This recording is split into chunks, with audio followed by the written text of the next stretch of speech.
Alors, on a dit qu'on parlait de streaming cette semaine, de streaming vidéo. Donc, je vais retracer un peu l'historique de streaming. Puis évidemment, vous comprendrez que, un peu comme dans n'importe quelle invention, je le répète à chaque semaine, on dirait, la ligne à partir du moment où quelque chose est inventé, parfois elle n'est pas aussi claire qu'on le voudrait, puis parfois elle va se produire à deux, trois endroits en même temps. Donc, je vais faire un bond en avant, puis je vais reculer un peu après. Donc, cette image-là est hyper représentative, Patrice, d'un événement hyper marquant pour la plupart des gens qui sont geeks, mais pour ceux qui sont dans la réalité actuelle aussi. On reconnaît dans l'image le bon vieux jeu Doom. Est-ce que tu as connu ça, Patrice? Est-ce que tu as joué un peu avec ça? J'ai jamais joué. Moi, je suis pas un gamer, hein. Même quand j'étais très jeune, je regardais mes chums jouer. J'ai joué un petit peu sur leur console, là, Intellivision et compagnie, mais je ne suis pas un gamer, là. Je n'ai pas de plaisir à jouer. Je n'ai pas la patience pour jouer, là. Moi j'étais je vais dire le bon, j'étais à chier, mais j'adorais ces jeux-là. Donc, Doom, on est autour de 93. Donc, Doom est un jeu hyper populaire pour les early gamers de l'époque.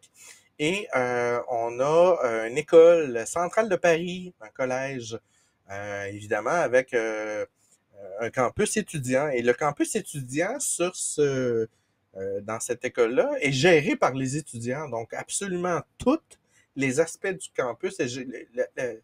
L'école n'a pas d'argent. Fait que la cafétéria est gérée par les étudiants. Le système Internet, le réseau est géré par les étudiants, tout ça. Puis, je vous rappelle qu'à l'époque, on est encore à bien des endroits avec des réseaux token ring. Donc, token ring, là, c'est je diffuse une information à tout le monde, puis attends ton tour pour la prendre, puis attends ton tour pour envoyer ton info.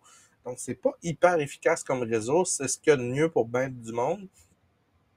Et tu as un groupe d'étudiants qui commencent à rusher leur vie, excusez-moi le terme, à vouloir streamer leur game, donc leur carte en gang, le début du streaming, et Doom. Et là, ils vont voir la direction de Centrale de Paris en disant, ben écoute, est-ce que vous pouvez nous aider à améliorer le réseau Internet du campus? Et l'école de leur dire, ben, sorry gang, c'est pas notre charge première des choses. Puis on n'a pas d'argent, on n'a pas une maudite scène. Donc, vous allez devoir vous arranger vous-même. Et un peu à la blague, le directeur de la centrale de Paris est allé dire, ben écoute, allez voir TF1 ou Bouygues Télécom, voir s'ils peuvent vous aider. Et les étudiants, n'en faisant ni une ni deux, se sont rendus faire du démarchage auprès de TF1 puis Bouygues Télécom en disant, ben écoutez, on aimerait ça, si vous savez si vous pourriez nous aider à améliorer notre réseau. Et à l'époque, ces deux entités-là cherchaient une façon de faire de la diffusion de matchs de sport en direct via les internets et ou pour transférer entre distributeurs télévisuels. Et ils leur ont dit, si vous nous trouvez une façon de prendre un flux satellite et de l'envoyer à un autre endroit et puis de le diffuser, on finance puis on refait votre réseau au complet. Fait que les étudiants sont repartis en disant, hey, on a trouvé quelqu'un. Ils ont pris au mot, mais les deux dirigeants, ils ont lancé ça un peu comme ça, un peu à la Oh, ouais, c'est va-vite, ça, c'est ça. en se disant on s'en fout un peu. Et les étudiants se sont mis à travailler sur des protocoles pour être capables de diffuser de la vidéo. Et qui dit diffusion dit plusieurs étapes. On doit prendre un format, on doit le passer dans un encodeur pour le mettre dans un autre format, puis on doit le segmenter, c'est-à-dire le diviser en petits blocs qu'on va réussir à envoyer dans un réseau. Leur première preuve de concept est arrivée en 1995. Ils sont retournés voir TF1 Bouygues et leur démo a duré 40 secondes. Au bout de 30, le CPU est en train de fondre dans l'ordinateur.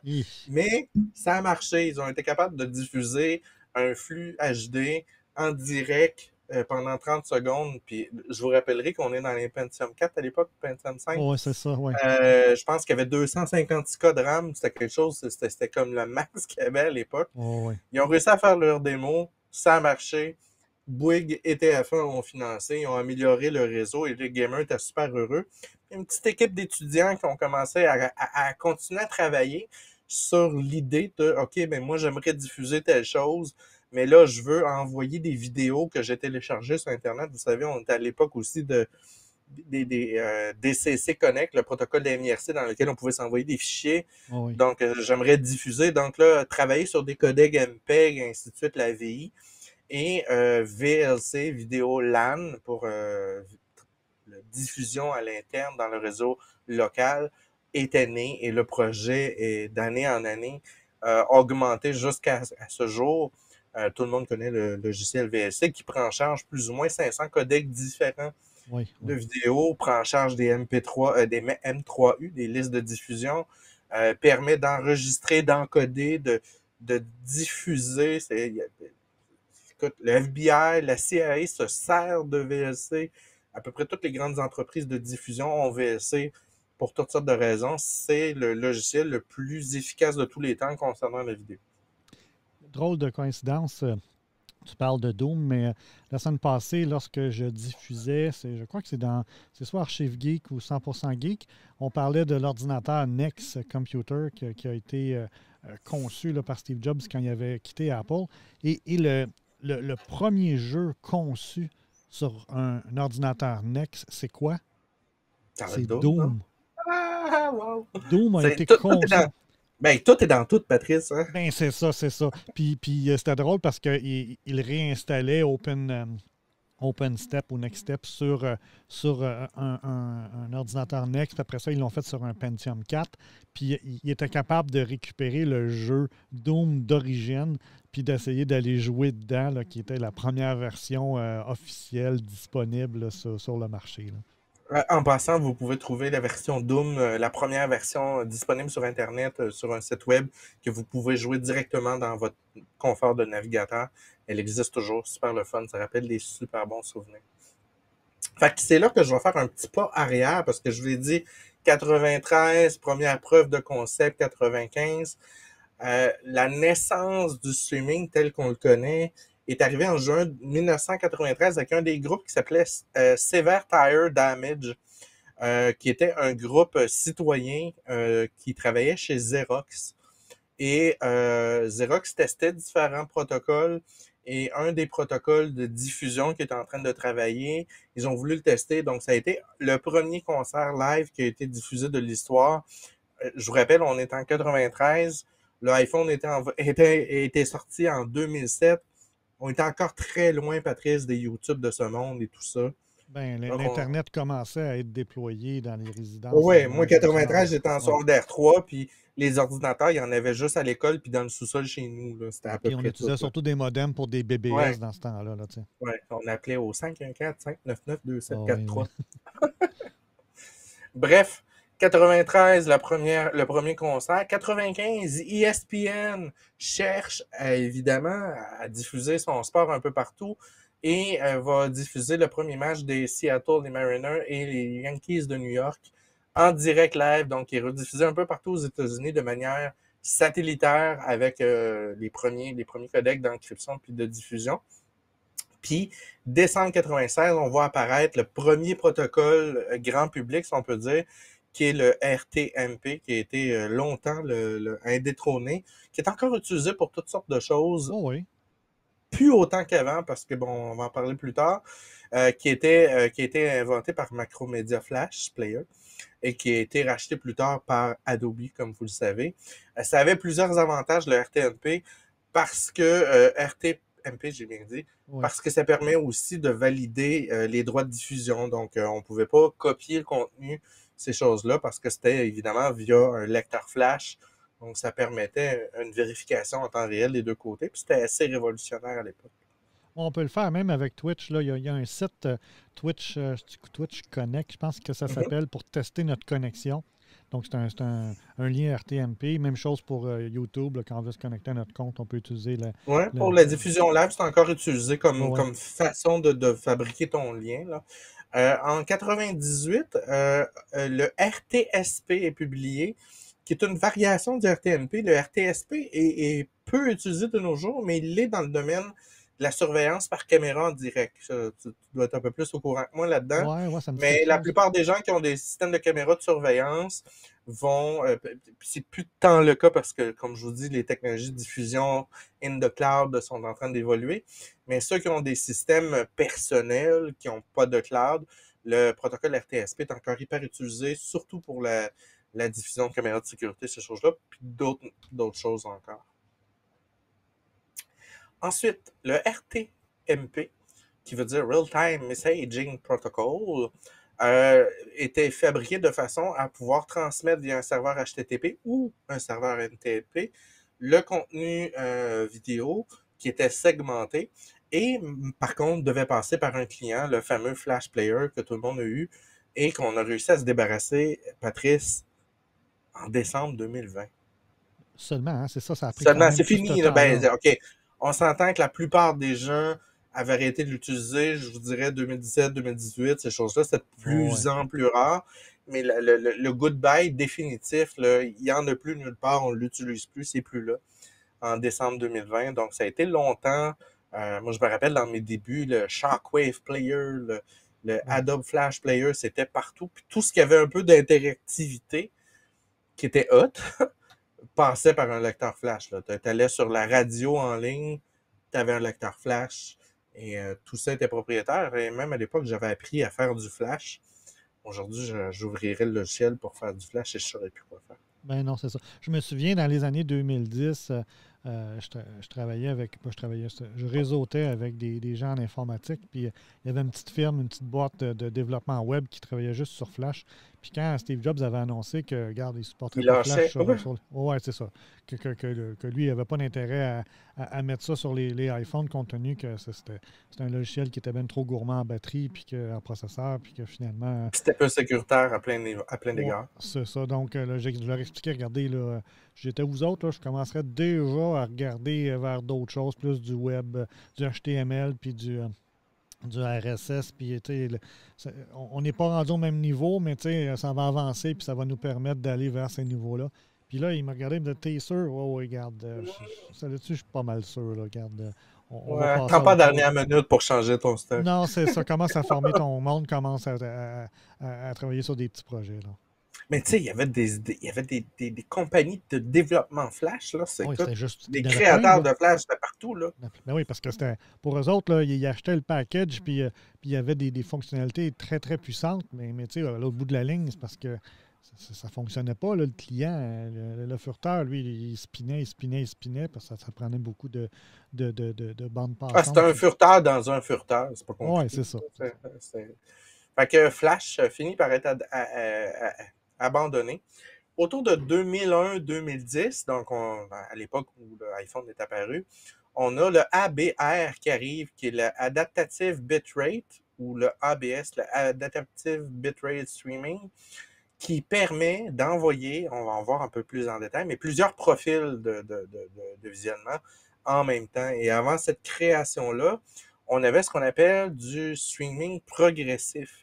Donc, du streaming progressif, c'est je t'envoie un flux 1080 via les internets. Puis si toi, tu as une connexion 56K, ben de la merde. Puis si tu as une moins bonne connexion, tu vas avoir une moins bonne image. Ou le contraire, je t'envoie une image pas très belle avec une belle connexion, ben ton lecteur ne va pas s'adapter, l'image va être donc, ça a été le début du streaming, évidemment. Puis l'adaptative bitrate streaming est venu pallier à ça. Là, tout le monde qui me regarde avec des gros yeux, mais qu'est-ce que c'est que ça? Vous savez, l'espèce de petit trou dans YouTube et un peu partout qui vous permet de choisir la qualité de votre vidéo, qui est un super avantage quand vous êtes sur la route avec votre connexion de données mobiles. Vous pouvez aller la petite roue dentelée dans votre vidéo et dire, bah, regarde, je vais la regarder en 246p, 240p, 300, ainsi de suite, de façon à ne pas manger vos données, ou en mode automatique qui, tout dépendant comment votre réseau est performant ou pas, va s'adapter en fonction. Octobre 2006, Justin TV, qui est un des premiers services de streaming, je n'ai pas connu, je ne connais pas. Je vais en parler tantôt. C'est une de mes OK. 3 entreprises. On va en parler de ça. Netflix, janvier 2007, et ça, j'ai zéro souvenir de ça. Et ça dit que Netflix voulait se lancer dans le streaming de jeux. Et Ah, c'est ouais. très drôle qu'on regarde ça parce que Netflix est en train de boucler la boucle. Parce que il voulait lancer le streaming de jeux, il était un peu trop en avance. C'est un marché trop de niche et trop pour le joueur. Évidemment, ils se sont lancés dans la vidéo, puis le succès qu'on y connaît est arrivé. Et depuis un an ou deux, est apparu des jeux sur Netflix. Là, il y en a un, c'est un jeu questionnaire, genre Trivia Quiz que vous pouvez jouer. Donc, Netflix est en train de signer des partenariats en 2022 avec des grands de ce monde, des grands producteurs de jeux. Donc, on dirait qu'ils reviennent à Ouais. leur essence. Juin 2007, le premier iPhone est lancé. Le HLS en 2009, qui est le HTTP, Live streaming. c'est ce que je disais. Et en avril 2010, Steve Jobs, il dit à Adobe, pas vrai qu'on va continuer à utiliser ta merde. Non. Ça rentre plus dans nos patentes. Fait que la chicane pogne, Adobe essaie de faire du démarchage. Ça a marché un temps, mais on sait la suite qui est arrivée. Ça n'a pas survécu. Alors, voici ce que je disais tantôt, le progressive streaming. Donc, on a une vidéo qui est en 1280 par 720. Si tu as un écran qui est trop grand pour l'afficher, ben, il n'y a pas d'adaptation. Donc, ton image, elle va être floue, elle va être un peu dégueulasse. Si tu as l'image parfaite, écoute, super, t'es chanceux, ton écran, c'est une 720, ça va super bien. Puis si ton écran est trop petit, ben, sorry, la vidéo est trop grande. La vidéo va peut-être être correcte, mais elle va buffer, donc tu vas avoir de la misère. Donc, c'était le début du stream, puis il n'y avait pas encore la notion d'adaptative. Et le modèle adaptatif est arrivé. Donc là, on voit chaque type d'écran et ou de profil de vitesse. Donc, si vous avez une très bonne connexion Internet, ben, vous allez avoir la vidéo en HD. Si vous avez une moins bonne en 720 et en 480, qui est considéré comme du standard SD, donc, votre système va s'adapter. Typiquement, pour ceux qui ne suivent pas, on peut normalement écouter du contenu 4K de qualité moyenne. Et là, comprenez-moi bien, il y a plusieurs qualités 4K. Euh, Autour de 10 à 15 mégabits seconde, on peut se retrouver avec un vidéo 4K de bonne qualité. Et évidemment, là, si on va avoir du HDR et autres, il faut monter à 20 mégabits. Ça vous donne une idée un peu du besoin nécessaire lorsqu'on fait du streaming. Voici un exemple de ce que c'est de l'adaptative bitrate. La plupart des télédiffuseurs actuels, que ce soit Vidéotron, Bell Rogers, que ce soit YouTube, que ce soit Netflix, utilisent ce système-là, c'est-à-dire que le système communique en temps réel avec votre appareil, donc il sait dans quoi il est en train d'être écouté. Donc, si votre écran est capable de supporter du HD, est-ce qu'on est sur un cell, une tablette, un PC? Quelle est la vitesse de téléchargement? Est-ce que je suis sur un réseau mobile? Est-ce que mon réseau mobile est stable ou pas stable? Et en fonction de mon profil, le système découpe la vidéo avant de l'encoder en petites parties. Et là, on va voir un peu plus tard probablement que Patrice, le MPEG Dash à HLS découpe les parties de manière un peu légèrement différente. Mais en gros, c'est que vous pouvez passer d'un profil à l'autre en fonction de votre utilisation. Donc, vous pourriez écouter une vidéo sur YouTube et là, vous voyez, la qualité de l'image se dégrade tout d'un coup, mais vous continuez quand même à être capable de comprendre ce qui se passe. Et là, votre connexion Internet revient meilleure et là, vous remontez en HD. C'est typiquement la façon de fonctionner actuelle qui est de plus en plus utilisée un peu partout sur la planète. En 2020, au début 2020, évidemment, la plupart des appareils qui streament sont sur Internet, c'est des gamers ou du live stream des gens. Donc, ça a explosé, on le sait, avec la venue de la COVID. Tout le monde s'est garoché sur les internets pour dire leur tristesse, pour échanger leur passion, ces choses-là. Donc, ça a mis une énorme, énorme Pression. pression sur le réseau. Donc, ça a Ouais. forcé beaucoup de compagnies à mettre énormément d'argent dans ce qu'on appelle les CDN, les Content Data Delivery, Network? Delivery Content Network? Data Network, ouais, c'est ça, qui est les serveurs qui vont enregistrer les vidéos, les images, ces choses-là. Et ben, c'est les Amazon AWS de ce monde, les Azure, les mythes qui se sont multipliés de plus en plus pendant la période 2020. Et comme je disais tantôt, Patrice, décembre 2020, la tombe de Flash Flash. Il est né en 1996. Il est Il est mort mort. en 2020. Oui. Bye bye Flash. On a Donc plusieurs Flash. décès cette année. Hein. On a eu Internet Oui, Explorer avec. Je ne sais pas s'il va y avoir une pierre tombale comme dans Internet Explorer, si tu te souviens. Là. Il y avait un gars qui s'était payé oui, une pierre tombale là, dans une de nos émissions précédentes. oui. Fait que c'est ça. Il y a eu plusieurs décès cette année. Ça doit être la chose de la vie. Oui, oui. Euh, Faire un petit tour rapide des 4-5 protocoles rapides. Patrice va rentrer plus dans les détails, là, mais le HLS, qui est le HTTP. Live streaming. Oui, je savais. Live streaming. Qui supporte les codecs H265 et H264, qui sont les plus populaires, les plus utilisés. Audio codec, je ne les nommerai pas tous, là, ACLC, H, blablabla. Bonne compatibilité, marche dans à peu près tous les browsers, Linux, Android, ces choses-là. A le bitrate adaptatif, très supporté. L'expérience va prioriser les latences très courtes, donc c'est très bien adapté pour quelque chose qui a une bonne connexion, qui est très bien fait parce que tu es focusé là-dessus. Donc, si tu as une moins bonne connexion, l'expérience est peut-être un peu moindre. Puis les latences sont entre 6 et 30 secondes, ce qui est excellent. Et évidemment, il y a une variante que je vais voir dans la prochaine, qui est le Low Latency HLS, qui est l'espèce d'évolution du HLS qui est actuel, qui prend en charge des latences plus courtes, des connexions qui répondent mieux, ces choses-là. On a son équivalent, parce que vous savez, Beta VHS. Alors, on est partout sur la planète, on est dedans. Donc, on est de combat de titans entre le MPEG Dash et le HLS. MPEG Dash, c'est la version qui est le standard mondial actuellement, c'est une norme, c'est utilisé à peu près partout encore, à peu près tous les systèmes.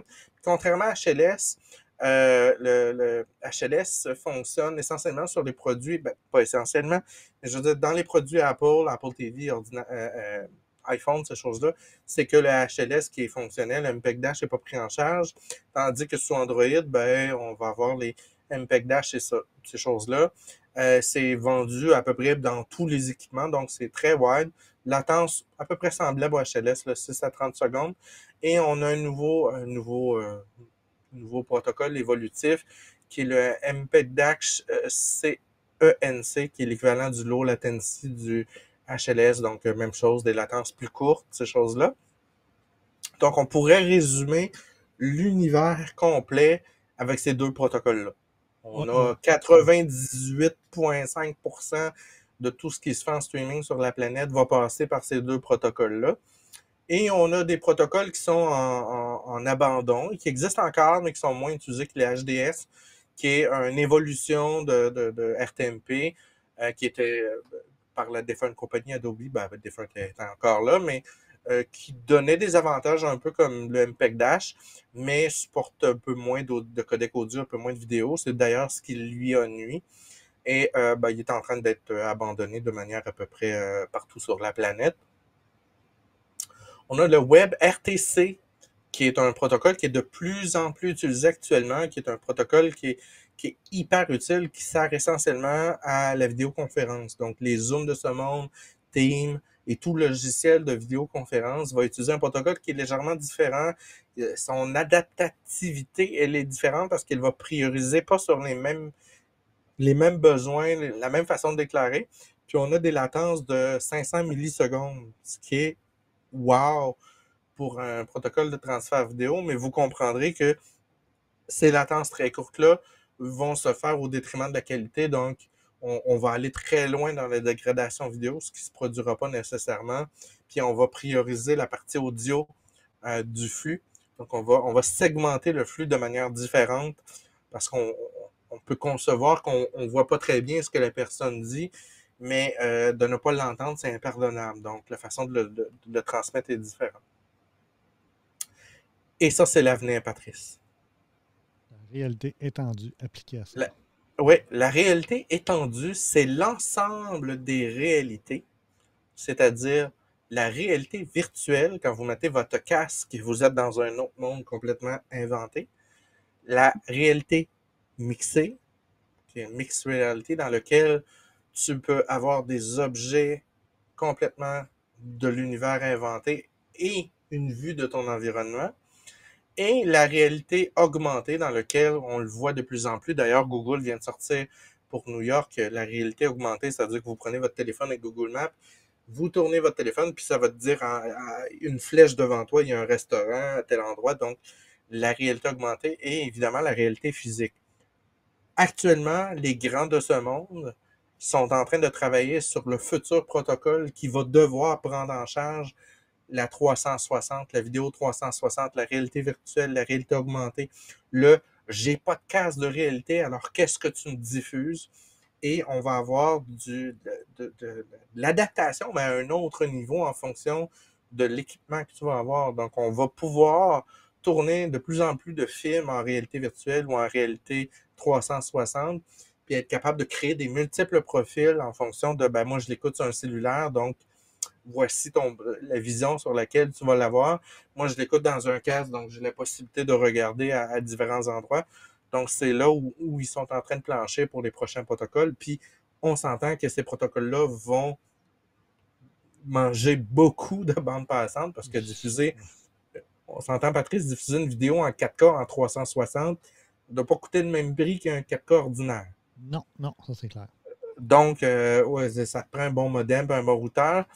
Ça implique la venue du 5G et la multiple. Là, on parle de ton Wi-Fi, du 5G, du réseau. Donc, ça se peut que rendu là, on parle dans un horizon de 5 à 10 ans, on va peut-être avoir besoin de multiples sources de connexion pour arriver à aller chercher ces profils-là en temps réel. Donc, c'est vraiment là où on s'en va.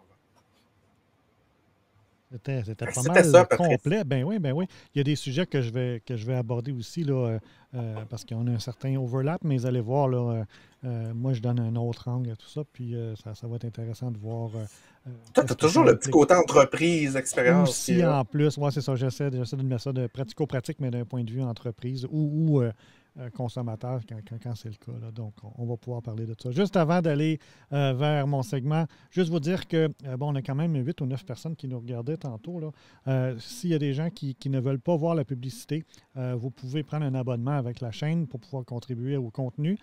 Et si vous avez un abonnement avec Amazon Prime, mais vous avez un abonnement à Twitch à votre créateur de votre choix qui est inclus à tous les mois. Donc, à tous les mois, vous pouvez décider de donner cet abonnement-là à un créateur ou à un autre et c'est Amazon qui paye le créateur à même votre abonnement Prime. Tout ce que vous avez à faire, c'est suivre les instructions. Vous pouvez taper point d'exclamation Prime dans le chat ou aller voir sur notre page Twitch. Tous les détails sont dans notre bio sur comment procéder pour pouvoir utiliser votre abonnement qui est déjà inclus. Vous le payez déjà, donc ça ne vous coûte pas un sou. Pourquoi pas nous donner? Ben oui, puis comme ça, ben, on investit dans notre contenu, puis on essaie de vous donner, de vous divertir en même temps.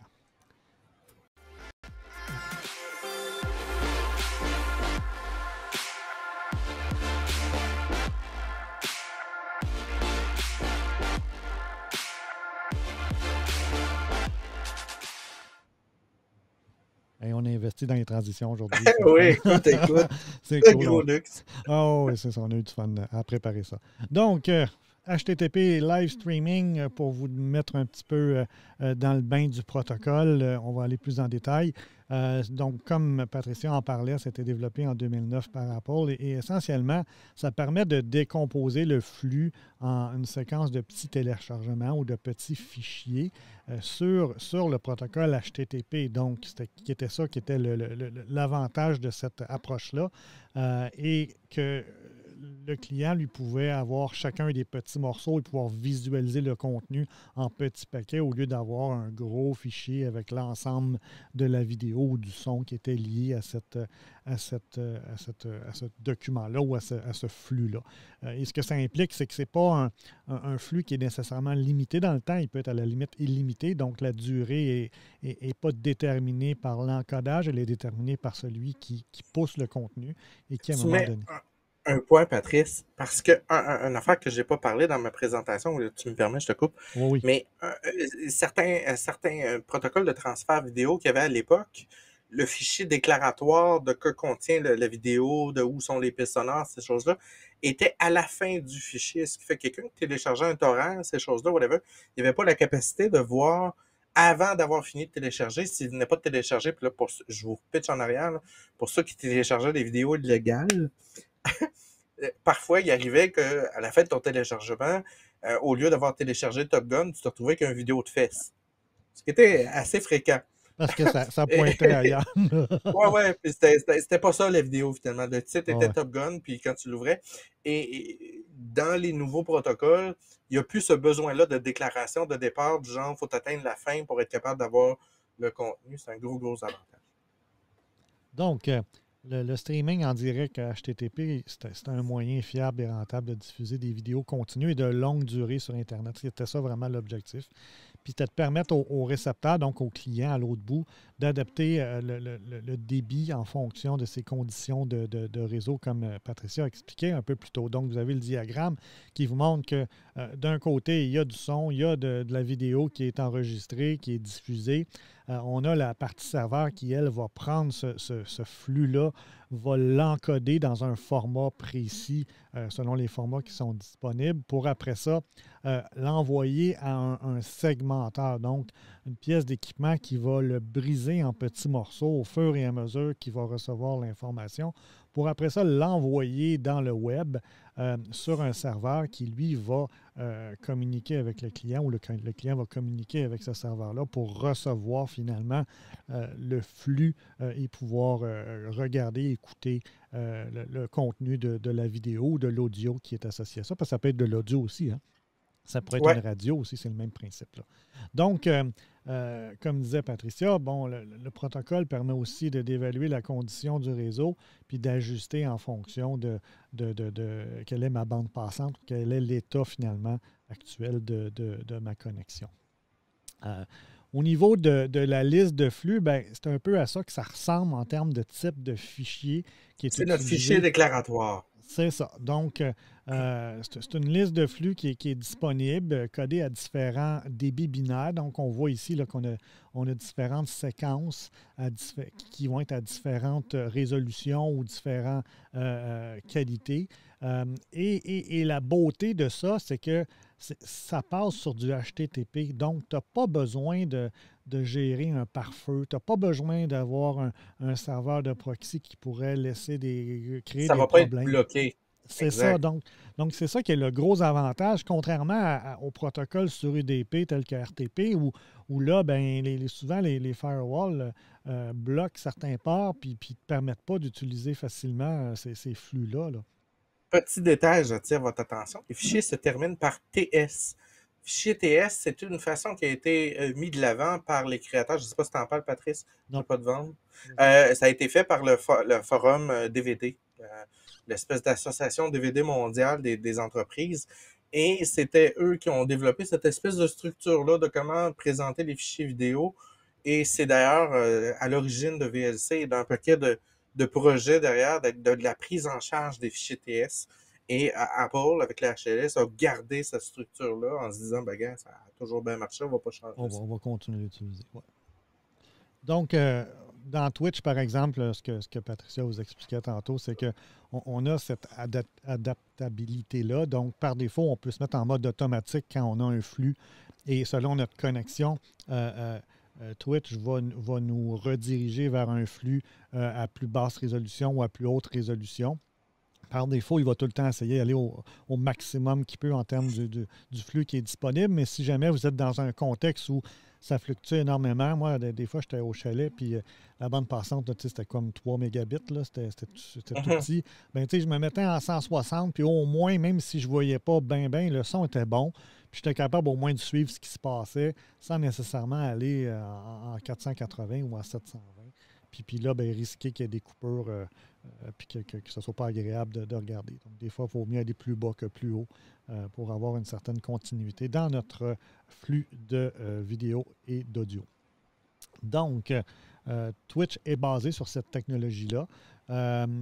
Dès cette année, il y a une nouvelle version du HTTP Live Streaming qui est soumise. Il faut comprendre que c'est un protocole, mais qui est encore sur le le mode de ce qu'on appelle là, du fameux RFC là, que je disais au début. Ce mode-là, essentiellement, c'est tu publies, puis les gens acceptent d'utiliser ça. C'est pas vraiment une norme officielle, mais là, je pense ils semblent vouloir aller vers une norme. Ils veulent Oui, appliquer pour pouvoir être dans les normes standards, là. exactement. Parce que là, on peut voir là, que ça, c'est un document qui est soumis à l'IETF, là, je crois, qui est le. Ouais. Oui, sur le IETF, qui est comme l'organisme qui gère un certain nombre de Tous les protocoles. protocoles, ouais, c'est ça, d'Internet. Donc, la norme comprend également un mécanisme de cryptage dans la nouvelle version, une distribution sécurisée des clés d'aide du protocole HTTPS qui fournissent ensemble un système de DRM. Donc, il y a un aspect d'encryptage qui est proposé.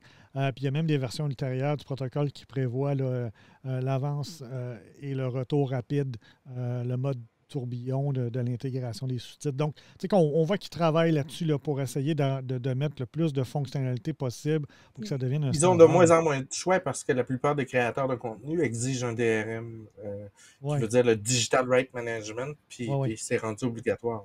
c'est ça. Donc, c'est Juste dans ça. un petit ajout, Patrice. Vas-y. Euh, Tous ceux qui ont des problématiques avec leur téléviseur, des fois, puis se retrouvent avec des images noires ou ces choses-là, souvent, sachez, rappelez-vous que la plupart du temps, la cause principale, c'est le DRM, donc le Digital Right Management, qui est l'HDCP, donc ce qui contrôle dans votre téléviseur l'absolue certitude que l'objet qui diffuse à votre télé, il n'y a rien d'entre les deux qui est en train d'écouter la conversation et de l'enregistrer parce qu'on ne veut pas que vous puissiez enregistrer du contenu HD qui a été payé par un diffuseur pour ensuite le rediffuser. Et vous comprendrez qu'avec la mode des télés à 200 Amazon, d'ailleurs j'ai une TV cheap Amazon, je m'en confesse, ben, le système de validation il vaut 200 pièces, ce qui fait que vous pouvez vous retrouver avec des situations où, oups, j'ai une image noire, oups, ça marche plus, ah, j'ai l'image. Ça peut se produire aussi sur un écran d'ordinateur qui est analogique, ces choses-là. Donc, c'est souvent relié à ce phénomène-là. C'est quelque chose que vous allez vivre de plus en plus. Ouais. Quelles sont les applications qui sont compatibles au protocole HTTP Live Streaming? J'en ai listé un certain nombre, j'en avais plusieurs pages, mais j'ai mis les plus courants. Donc, on peut voir, bon, évidemment, Safari l'est. Apple pousse beaucoup depuis la version 6 de Safari. C'est vraiment la norme qu'ils veulent mettre en place. Bon, Microsoft Edge, présentement en live streaming, ils disent que le support se fait via un source extension, là, donc L'extension. une extension sur Edge Chromium. Pour ce qui est du DRM, il est déjà en place, ça fonctionne déjà. Dans le cas de Google Chrome, encore même chose, il y a une extension qui est requise. Même chose pour Firefox, ce n'est pas natif dans le furteur directement. Pour ce qui est de QuickTime, bon, QuickTime VLC, tu parlais de VLC, c'est QuickTime, c'est l'équivalent. standard. VLC, Ouais. c'est standard. Le DRM, cependant, n'est pas disponible de ce côté-là. Il y a Kodi, hein, qui est un logiciel qui est très utilisé dans la diffusion. Là. Le Kodi, il n'y a pas de problème. Ça fonctionne bien au niveau du live streaming. Pour le DRM, il est partiel, donc probablement qu'il y a du travail à faire pour qu'il soit 100% fonctionnel. TuneIn Radio, ceux qui ont accès à ça, soit via des services différents comme Apple Music a du TuneIn Radio, sinon vous avez votre abonnement TuneIn qui est possible. Là. Donc ça, c'est déjà fonctionnel. Le HP Touchpad, c'est super. Le fameux WebOS, ben oui, j'ai vu ça. C'est bon avec ça? Ben, en tout cas, je l'ai mis parce que je trouvais ça trop le fun. T'as-tu le numéro de ces gens-là que je les appelle? Je vais leur acheter un iPhone. Ouais. Je l'ai mis parce que je trouvais ça trop drôle. Je disais, hey, ça fait longtemps que je n'ai pas entendu parler de ça. Ça, pour ceux qui ne se souviennent pas, c'était l'initiative de HP pour essayer de concurrencer le iPhone ou à tout le moins iOS, si je me souviens bien. Là. Puis les autres avaient décidé qu'ils partaient avec leur propre OS plutôt que d'aller vers Android. Là. Je pense que c'était ça un peu Ils ont réinventé la roue et ça n'a pas marché. Ça n'a pas marché. Là. Ça a été un flop. Après ça, ben, on a le Roku, le Roku là, qui est la fameuse clé USB que beaucoup ont ou les appareils similaires. Ou certaines télé intelligentes ont de plus en plus de Roku déjà, intégrés. Donc, c'est ça. Fait qu'eux autres, voyez-vous, c'est déjà tout natif, c'est fonctionnel. HLS.js, ça, probablement que c'est des extensions ou des composants au niveau des ouais, ben c'est probablement une bibliothèque JavaScript Que tu peux Ouais, c'est intégrer à ça. ton site web pour prendre en charge le HLS, là. Fait que je l'ai mis parce que souvent, des fois, on voit ça dans certains lecteurs là, qui recourent à ce genre de technologie-là. Il y a le Fluid Player que j'ai mis aussi. Puis finalement, le vidéo.js, probablement du JavaScript aussi, qui est pleinement compatible. Donc, quand on regarde la liste, là, c'est pas mal unanime partout. Il y a quelques exceptions, là, mais c'est jamais majeur là, comme exception. Là. On ne peut pas dire qu'il y a un pan de mur de technologie qui décide de ne pas suivre ce genre de protocole-là. Là. Mhm. Pour vous donner une idée, là, sur Twitch, quand on est live, ça vous donne une idée comment les paquets sont répartis. Vous voyez là présentement une diffusion que j'ai prise en capture d'écran où on voit tous les petits paquets qui sont envoyés puis qui sont reçus, puis après ça diffusés à l'écran.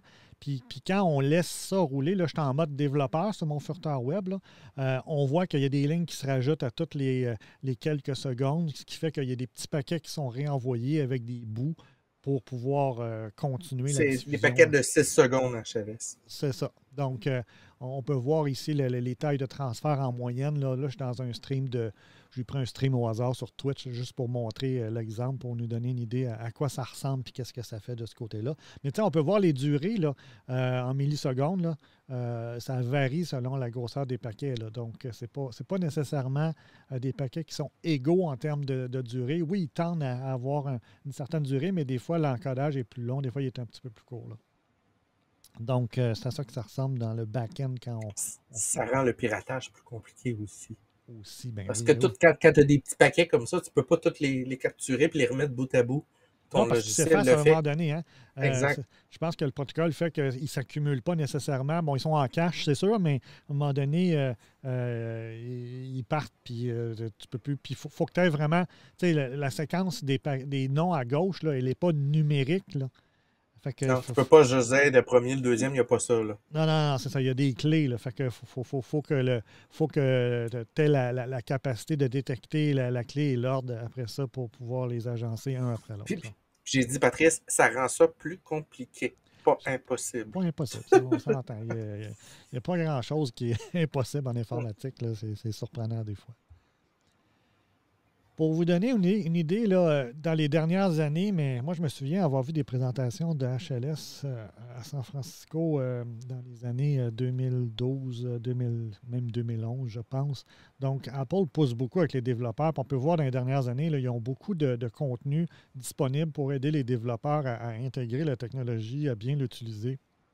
Donc, il y a vraiment un effort qui est fait là, pour travailler avec les développeurs pour que la norme persiste. Là. Donc, on a souvent quelques formations par année. C'est sûr qu'il y a des années, des fois, il y en a plus parce qu'il y a soit des nouvelles fonctionnalités, soit que Safari ou tout ce qui est sous-jacent à Safari a été mis à jour et permet des choses qui ne permettaient pas avant. Ou Donc, empêche, il faut réajuster, ainsi de suite. c'est ça, c'est ça. Donc, on peut voir là, que il y a quand même pas mal de contenu qui a été diffusé dans les dernières années. Là, puis on aurait pu descendre là, quasiment jusqu'en 2015-2014 de ce côté-là. Là. Ce qui s'en vient aussi, c'est la fameuse publicité. Dans la norme d'HLS, ils sont en train Oh! de permettre de l'insertion de publicité à des De moments précis. l'externe, Oh, Oh OK, dans le oui, protocole oui. direct, oh yo. Fait que c'est sûr qu'ils ils peuvent pas être puristes et dire non, non, non, on garde le stream comme il est. La réalité, c'est qu'il y a des entreprises qui investissent énormément dans des infrastructures, énormément peut-être même dans la subvention d'abonnement pour les gens. Donc, d'une certaine façon, il faut qu'ils soient capables de rentabiliser l'investissement en disant, bien, OK, on va permettre d'insérer à certains moments donnés de la publicité et de faire poursuivre le stream par la suite. Là. Donc, ça veut dire qu'on pourrait couper le feed d'un certain temps, insérer de la pub et après ça, continuer à diffuser pour après ça réinsérer de la pub. Donc, c'est un peu ça qui est un des vecteurs de développement là, ou de modification du protocole ou de la façon dont on va utiliser le protocole éventuellement pour rentabiliser évidemment d'un point de vue développeur ou producteur. Là. Mhm. Donc, ça, on ne passe pas à côté. Là. C'est le nerf de la guerre, c'est l'argent. Ben, faut que Donc, tu payes. Je veux dire, à c'est un ça. moment donné, dans la vie, tu vas avoir du contenu, il y a des gens qui travaillent, tu as des acteurs, tu as des comédiens, ces gens-là ne travaillent pas gratis. C'est ça. On va parler maintenant de nos trois exemples d'entreprises mondiales. La première, j'ai mis Justin TV parce que c'est vraiment un des premiers Un des premiers. qui a vraiment à grande échelle là, mis en place une solution de diffusion, de streaming. Donc, Justin TV, c'était un site web américain à l'origine qui avait été fondé en 2006 là, par Justin Kan et son ami Emmett Shear. Donc, c'était un réseau de plusieurs milliers de chaînes qui proposaient un portail de vidéos en direct. À l'origine, c'était Précurseur vraiment de juste ça. YouTube. Exactement. Donc, c'était juste dire, bon, on a des chaînes, vous diffusez en direct, nous, on est capable de vous héberger, de vous diffuser. Puis, le 19 mars 2007, à minuit, Justin décida de lancer son expérience d'être en permanence avec une webcam et un micro accroché à sa casquette. Donc, on ne va pas le voir présentement. Donc, il avait décidé de faire pas de la télé-réalité, là, mais de la vidéo réalité réelle, comme on peut voir sur Twitch dans certaines catégories. Et le tout était transmis évidemment en direct. Les gens pouvaient voir ce qui se passait. Puis c'est du live casting. Là, c'est le même que ça a été traduit. Je ne sais pas comment c'est le vrai terme en français, là, mais bon, on va appeler ça du live casting pour le but de l'exercice. Et en 2011, Justin TV a créé Twitch TV. Donc, avant même que Amazon achète éventuellement, c'est vraiment Justin TV qui avait parti Twitch et qui avait décidé de focusser vraiment beaucoup plus sur le jeu vidéo, là, sur le streaming de jeux vidéo en ligne. Donc, c'était vraiment là qu'il est démarré en 2011. Et finalement, ils ont accepté de vendre en août 1994 à Amazon pour 970 millions de dollars américains. Faut que je me trouve une idée. Oui. C'est beaucoup d'argent, mais on peut voir aujourd'hui où Amazon a amené cette plateforme-là. Donc, il y avait vraiment une opportunité pour Amazon de dire on va avoir un créneau qui va être très particulier, là. Même s'il existe d'autres chaînes là, comme DLive et d'autres, il n'y a rien qui accote vraiment ce que Twitch fait dans le créneau qu'il fait. On s'entend bien Non. dans ce créneau très précis-là. Donc, c'était la diffusion en ligne via Justin TV qui était vraiment le précurseur de ce côté-là.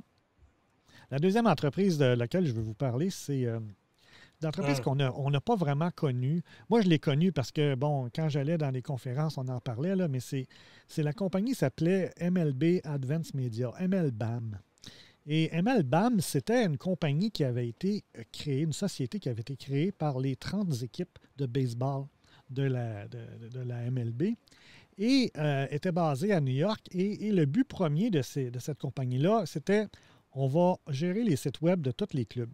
Donc, on va offrir une présence numérique avec un site web qui va être bien structuré pour vendre des billets, pour afficher du contenu, des nouvelles, évidemment, et d'être capable éventuellement de diffuser les matchs. Donc, ça a commencé avec la diffusion de sites web et après ça, vers du contenu audio et vidéo, parce que la radio aussi qu'il faut prendre en compte aux États-Unis et ailleurs dans le monde. Puis en 2012, MLBAM générait 620 millions US de revenus par année, pour te donner une idée. Là, OK? C'est complètement... Forbes avait écrit à ce moment-là que c'était la plus grande entreprise de médias dont vous n'avez jamais entendu parler. Il y a personne que tout le monde utilise, mais que personne ne sait c'est quoi. Oui, c'est ça. C'est comme, bon, ça fait partie du baseball, ça fait partie de la présence numérique, mais on ne sait pas c'est qui en arrière qui s'occupe de ça. Et MLBAM utilisait les technologies de HTTP live streaming à ce moment-là. C'était un des gros joueurs dans le marché qui utilisait à fond cette technologie-là. Et je me souviens, il diffusait, tu étais capable d'avoir la bande audio en espagnol du match ou en anglais ou éventuellement peut-être en français, mais tu peux même switcher tes langues pour avoir la bonne langue en fonction de la diffusion. Et l'autre chose aussi, en termes de solutions, MLBAM, c'est où je voulais arriver? Il y avait un élément bien important dans cette structure-là. Je vais y revenir, ça va me revenir. Mais en gros, c'est ça. Ça permettait de faire de la diffusion, puis ça permettait d'avoir plusieurs feeds en même temps, selon les termes établis dans la norme HTTP live streaming. En 2016, c'est Disney qui a investi, qui a décidé d'acquérir 33 % du capital de cette compagnie-là. Ah oui, c'est ça que je voulais dire.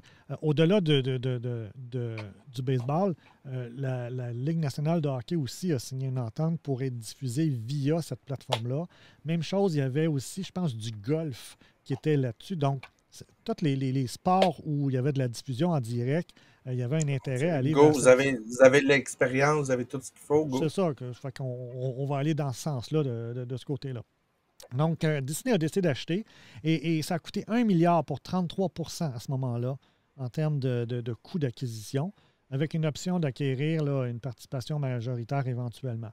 Puis le but, ben, on revient à ce que tu disais, tu sais, ESPN, Ouais. là, bon, ben, OK, c'était ça le but, c'est ouais. de dire, ben là, ESPN, là, les abonnements fondaient comme neige au soleil sur le câble aux États-Unis. Donc, Disney n'a pas pris de chance, mais dit, regarde, on va aller chercher le gros joueur, puis on va utiliser l'infrastructure pour diffuser ESPN sur le web et de vendre des abonnements sur le web de cette façon-là.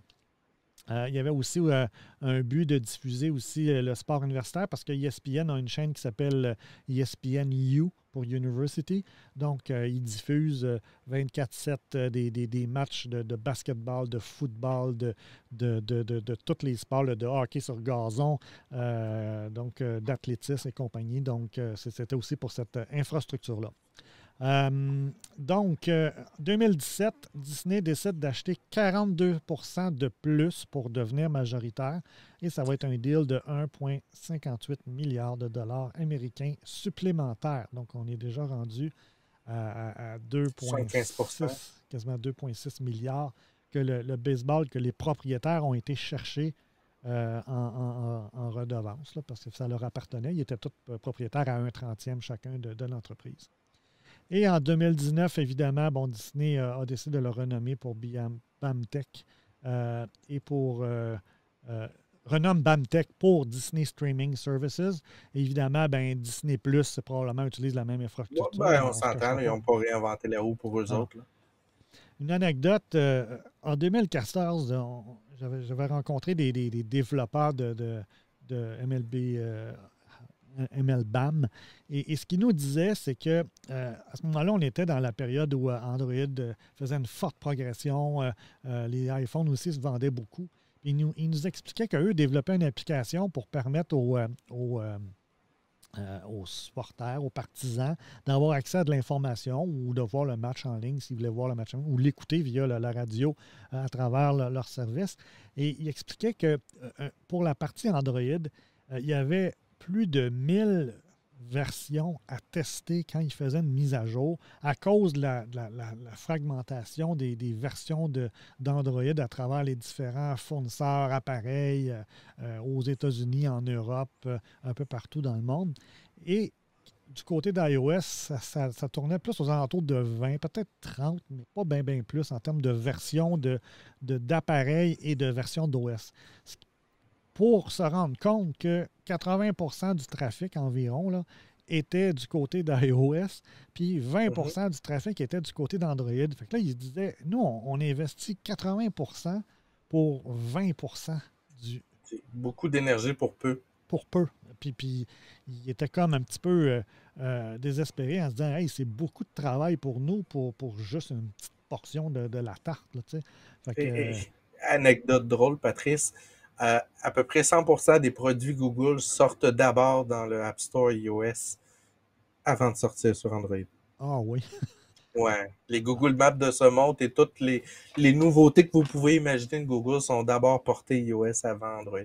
Bon, Je sais que ça fait complètement bizarre, là, mais c'est la réalité. c'est la réalité. Probablement que c'est plus rapide de l'amener à Ouais. terme que de faire tous les tests de l'autre bord et de dire on ne peut pas le releaser Ouais. juste partiellement, là, sinon ils ont de l'air fou. Là, fait qu'il faut qu'il soit le plus large Puis, possible. le système Android étant moins centralisé, ben, tu ne peux pas pousser vers un fournisseur, mettons Samsung, en disant ben, là, il faut que tu testes, il faut que l'autorisation de Samsung pour tester, puis c'est complexe. Effectivement. Comme troisième compagnie, on va parler d'Akamai. Akamai, wow. Donc, du MIT à un leader mondial, il faut comprendre qu'Akamai, c'est une compagnie qui fait de la distribution info-nuagique. On voit en bas, je vous ai mis le lien, là, le lien de Radio-Canada là, qui est akamai.net. Ben, c'est Akamai. Là, c'est Akamai qui fournit l'infrastructure, par exemple, à Radio-Canada pour être capable de diffuser leur flux leur flux ici Radio-Canada, la première chaîne et les différentes chaînes qu'il a, RDI et compagnie. Donc, Akamai est parti d'un projet d'un groupe de personnes pour le MIT 50K Entrepreneurship Competition. Donc, ils ont fait une compétition annuelle. Bon, avec les années, là, c'est plus rendu 50 000, c'est rendu 250 000, là, mais le MIT tient une compétition, puis ils étaient finalistes. Je ne pense pas qu'ils ont gagné, mais ils ont été finalistes sur leur concept d'avoir une infrastructure qui permettrait de la diffusion puis de vendre à des compagnies la capacité d'acheter leurs services de diffusion. Donc, c'est un réseau maintenant qui a 365 000 serveurs déployés dans 135 pays présentement. Et puis ces serveurs résident dans environ 1350 réseaux mondiaux. Fait que le but qu'on voit à droite, c'est d'éviter d'avoir une route qui est très longue entre le serveur et le client à l'autre bout. L'idée, c'est d'être le plus rapide possible pour être capable de pousser le fameux feed à haut volume à un paquet de gens. Parce qu'il faut comprendre que même dans les câbleaux distributeurs ou les compagnies de télévision utilisent ces feeds-là.